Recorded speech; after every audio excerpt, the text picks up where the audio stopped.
بسم الله الرحمن الرحيم. لا يؤاخذكم الله باللغو في أيمانكم ولكن يؤاخذكم بما عقدتم الأيمان، فكفارته إطعام 10 مساكين من أوسط ما تطعمون أهليكم أو كسوتهم أو تحرير رقبة، فمن لم يجد فصيام 3 أيام، ذلك كفارة أيمانكم إذا حلفتم، واحفظوا أيمانكم، كذلك يبين الله لكم آياته لعلكم تشكرون. يا أيها الذين آمنوا إنما الخمر والميسر والأنصاب والأزلام رجس من عمل الشيطان فاجتنبوه لعلكم تفلحون.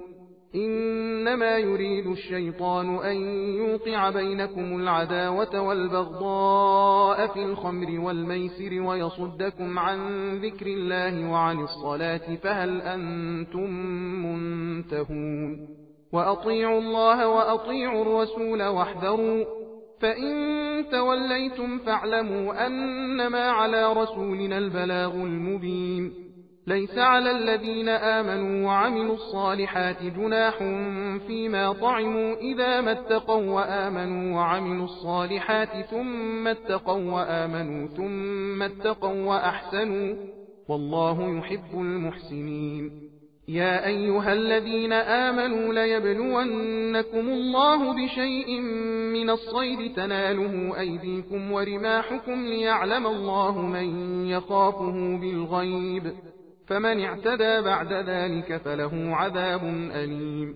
يا أيها الذين آمنوا لا تقتلوا الصيد وأنتم حرم، ومن قتله منكم متعمدا فجزاء مثل ما قتل من النعم يحكم به ذوى عدل منكم هديا بالغ الكعبة أو كفارة طعام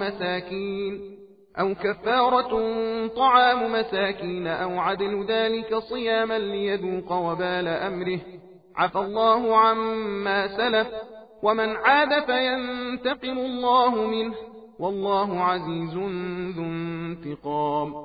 أحل لكم صيد البحر وطعامه متاعا لكم وللسيارة، وحرم عليكم صيد البر ما دمتم حرما، واتقوا الله الذي إليه تحشرون.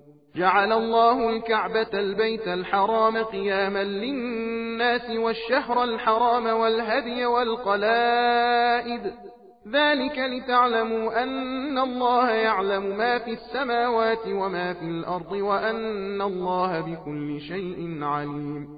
اعلموا أن الله شديد العقاب وأن الله غفور رحيم. ما على الرسول إلا البلاغ، والله يعلم ما تبدون وما تكتمون. सबील कुरान हिदायत का रास्ता।